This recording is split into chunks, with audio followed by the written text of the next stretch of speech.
Hello, everyone. Now I'm going to show you how to make sure you have the proper Ladibug software on your computer. You check that if you just go into the search bar, Lady, Ladibug. As you can see, I do not have the Ladibug on my computer right now. There are two ways to get to the Software Center. If you look down at the bottom, we've got all these different icons.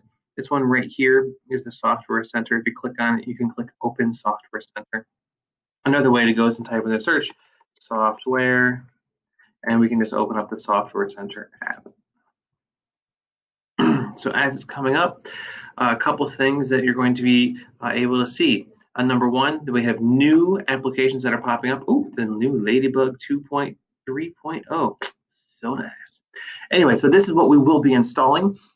If you search in the applications, Ladibug, and you don't see it here for some reason, sometimes what happens if you go to installation status, you can uninstall and then reinstall it. But to install it from here, I'm just going to click Ladibug and I'm going to click install. So this process does take a few minutes for it to install, and then for it to fully finish installing, you must restart your computer. Now, one thing I will say is please make sure that you have your updates is totally empty in here.